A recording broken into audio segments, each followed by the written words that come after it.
Hello everyone. जो हमने एचपीटेट के लिए जीके की सीरीज स्टार्ट करी हुई है उसकी आज ये क्लास रहेगी 6th। पहले वाली 5 क्लासेस आप चैनल की प्लेलिस्ट में जाकर के देख सकते हो। वीडियो हेल्पफुल रहेगी आपके आने वाले एचपीटेट के एग्ज़ाम के लिए। जो बिगनर होंगे उनको मैं बता देती हूँ कि इस सीरीज़ में हम एचपीटेट के पुराने पेपरों में आए हुए जीके पार्ट को डिस्कस कर रहे हैं। अलग अलग स्ट्रीम के पुराने पेपर रहेंगे जैसे कि arts, JBT, Shastri, medical, non medical, LD इत्यादि। क्वेश्चन नंबर 121, मंडी के किस राजा ने गुलेर के चित्रकार सज्जनों को अपने दरबार में लाया? राइट आंसर रहेगा 121 के लिए। 121 के लिए जो राइट आंसर है वो रहेगा ए, राजा ईश्वरी सेन। इस पेपर का ये जो थोड़ा सा ये वाला फर्स्ट पेज है ये ब्लर है, आगे पूरा पेपर ठीक है। अगर ना दिखे आपको तो आपने मेरे बोलने पे ध्यान देना है। नेक्स्ट है 122, एक स्थलीय भाग जो 3 ओर से समुद्र से घिरा हो उसे क्या कहते हैं? 122 के लिए करेक्ट आंसर रहेगा ए, प्रायद्वीप। अब मैं बात करती हूँ महाद्वीप क्या होता है। तो महाद्वीप बहुत बड़ा क्षेत्र जो चारों ओर से जल से घिरा हो महाद्वीप कहलाता है। और यहाँ पे पूछा गया है हमसे प्रायद्वीप। तो प्रायद्वीप क्या होता है? एक स्थलीय भाग जो 3 ओर से समुद्र से घिरा हो वह प्रायद्वीप होता है। 123, कांगड़ा शैली का मुख्य विषय क्या था? तो वो था श्री कृष्ण एवं राधा। राइट आंसर रहेगा सी। नेक्स्ट है 124, महाभारत के लेखक कौन थे? राइट आंसर रहेगा ए, वेद व्यास जी। नेक्स्ट रहेगा 125, भारत में सबसे पहला परमाणु ऊर्जा संयंत्र कहाँ लगाया गया? राइट आंसर रहेगा 125 के लिए ऑप्शन बी, तारापुर। है कहाँ ये तारापुर? ये है महाराष्ट्र में। बाकी और है यहाँ पे ऑप्शन जैसे कि कलपक्कम, तो कलपक्कम है तमिलनाडु में, नरोरा है यूपी में, और कटक की बात है तो कटक है उड़ीसा में। ये मैंने आपको बता दिया कि ये वाले कहाँ कहाँ पे हैं। नेक्स्ट बात करते हैं 126, सिरमौर राज्य में जगन्नाथ मंदिर किस शासक द्वारा बनवाया गया था? राइट आंसर रहेगा 126 के लिए ए, बुद्ध प्रकाश। तो जब सिरमौर डिस्ट्रिक्ट की बात यहाँ पे आई है तो मैं थोड़े से आपको और बता देती हूँ कि यहाँ पे कौन कौन से मेन मंदिर है जहाँ से एग्जामिनर क्वेश्चन पूछ लेता है। तो शिरगुल देवता मंदिर ये है सिरमौर के चूड़धार में। त्रिलोकपुर मंदिर या बालासुंदरी मंदिर तो ये है सिरमौर के त्रिलोकपुर में। और सुनहरी देवी मंदिर तो ये भी है सिरमौर में। बंग्यानी माता मंदिर ये है हरिपुरधार सिरमौर में। नेक्स्ट रहेगा क्वेश्चन 127, इनमें से कौन सी रबी की फसल है? तो रबी की फसलें वो फसलें होती हैं जो कि जब ठंड स्टार्ट होती है तो उस टाइम पे ये फसलें बोई जाती हैं। ठंड के सीजन के साथ ही बोई जाने वाली फसलें हैं। बाकी जो खेती करते होंगे उनको तो पूरा आइडिया होगा कि कौन सी फसलें जो है वो रबी की होती हैं और कौन सी खरीफ की। परंतु जिन्होंने खेती नहीं की होगी तो उनको इस चीज़ के बारे में कम आइडिया होता है। उनको याद ही रखना पड़ता है कि कौन सी फसलें खरीफ की हैं या कौन सी रबी की हैं। या जिन्होंने अपने सराउंडिंग देखी होंगी उनको भी पता होता है कि कौन सी फसलें जो है वो कौन से टाइम पे खेतों में होती हैं। तो रबी की फसलें मैंने आपको बताया कि जो ठंड का सीजन जब स्टार्ट होता है उस टाइम पे ये बोई जाने वाली फसलें हैं। तो आजकल की अगर बात करें तो अभी जो है वो फसलें बोई जा रही हैं। तो उसमें रहेगा रबी की फसलों में चना जो है वो रबी की फसल है। 127 के लिए जो राइट आंसर रहेगा वो रहेगा बी। बाकी चावल, कपास, मोटे अनाज ये जो है एक टाइम पे बोई जाने वाली फसलें हैं। ये गर्मी की फसलें हैं। जब गर्मी स्टार्ट होती हैं उस टाइम पे ये फसलें बोई जाती हैं। क्वेश्चन नंबर 128, माता छिन्नमस्तिका मंदिर किस जिले में है? राइट आंसर रहेगा सी, उन्ना में और भी मंदिर रहेंगे जैसे बाबा बड़भाग सिंह मंदिर, शिवबाड़ी मंदिर, बाबा रुद्रानंद आश्रम। 129, हिमाचल प्रदेश विधानसभा के प्रथम चुनाव कब हुए थे? राइट आंसर रहेगा ऑप्शन बी, 1952। 130, 2024 ओलंपिक खेलों की मेजबानी कौन सा देश करेगा? Right answer C, France.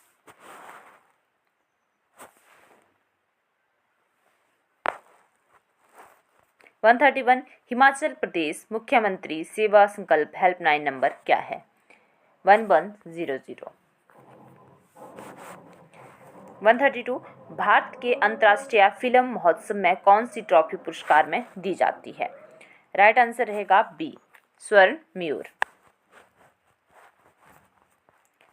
133 त्रिस्तरीय पंचायती राज पद्धति की सिफारिश किसने की थी? ऑप्शन डी, बलवंत राय मेहता समिति। बहुत बार ये वाला क्वेश्चन एग्जामिनर के द्वारा पेपरों में पूछा जाता है। 134 भारत की प्रथम महिला राष्ट्रपति कौन थी? बहुत ही बेसिक क्वेश्चन है। राइट आंसर रहेगा ए, प्रतिभा पाटिल।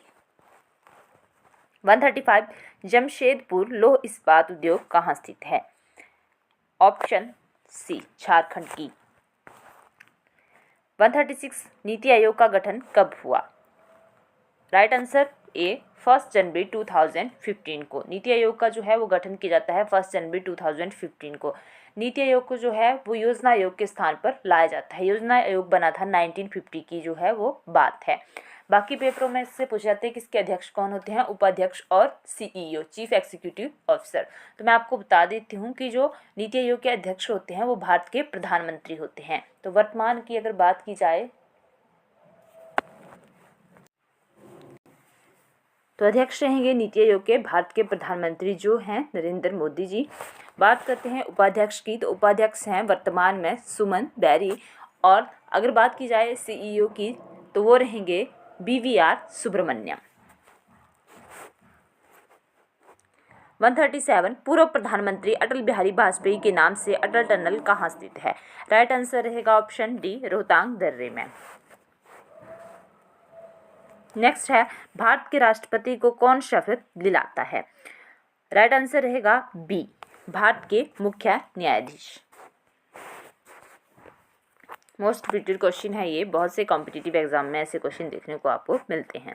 139 वाहनों के साइड व्यू मिरर किस प्रकार के दर्पण होते हैं? राइट आंसर सी, उत्तल।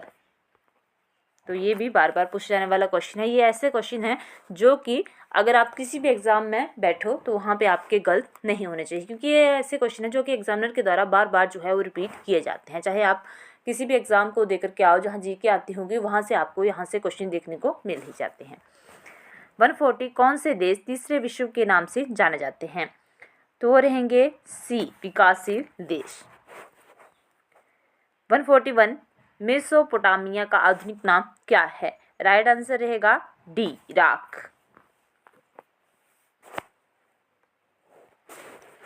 142 स्वान नदी हिमाचल प्रदेश के किस जिले से होकर बहती है? Right answer A, Una.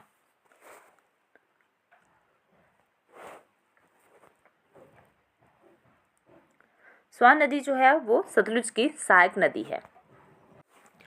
बाकी सतलुज की और भी बहुत सी सहायक नदियां हैं जहां से एग्जामिनर क्वेश्चन पूछता है, जैसे कि बसपा, स्पीति, नोगली, स्वां, अली, सीर, इमला बिमला, कैथी, यूला, गंबर, कुठार, कोरांग, कुसांग। तो ये सारी की सारी जो हैं वो सतलुज की सहायक नदियां रहेंगी।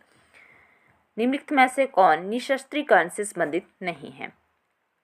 राइट आंसर रहेगा डी, नाटो।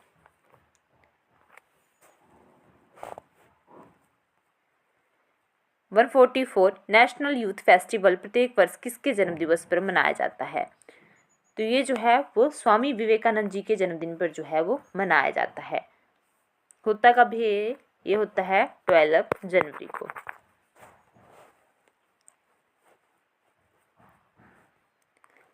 145 29 मई 2022 को खेला गया IPL 2022 का फाइनल किस टीम ने जीता था? 145 के लिए राइट आंसर रहेगा सी, गुजरात टाइटन।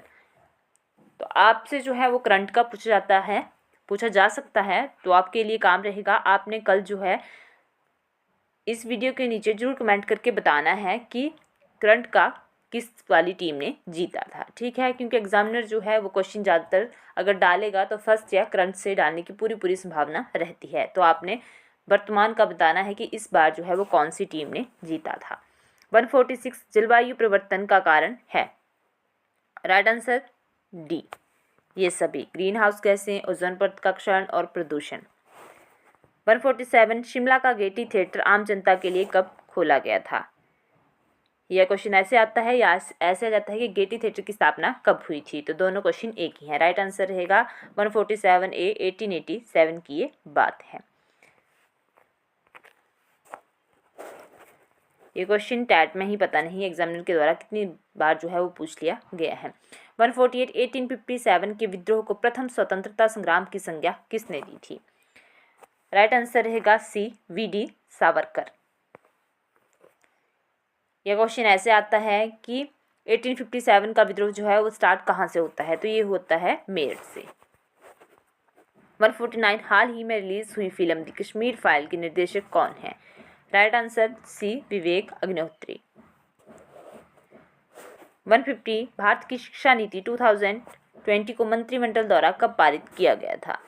राइट आंसर रहेगा ए 29 जुलाई 2020 को। आप हमारे चैनल पे फिजिक्स केमिस्ट्री मैथ की टॉपिक वाइज वीडियो जो है अपने आने वाले टेट के लिए देख सकते हैं। हमने साइको की सीरीज स्टार्ट करी हुई है जिसकी 18 क्लासेस जो है वो हो चुकी हैं, तो आप अपने आने वाले टेट के लिए उन क्लासेस को भी देख सकते हो। एक बार मैं आपको बोल रही हूँ कि जो बच्चे टेट की तैयारी कर रहे होंगे और हमारे साथ चैनल के साथ जुड़े हैं तो उन्होंने हमारी प्लेलिस्ट को भी एक बार जरूर ओपन करके देख लेना है, क्योंकि इस चैनल पे टेट के रिगार्डिंग बहुत सी क्लासेस जो है वो डाल दी गई हैं। तो आपने एक बार प्लेलिस्ट देख लेना। अगर आपको ये क्लासेस हेल्पफुल लगे, जहाँ से भी आपको लगे कि नहीं ये हमारे लिए ठीक है, तो वहाँ से आप जो है वो तैयारी कर सकते हो। Thank you.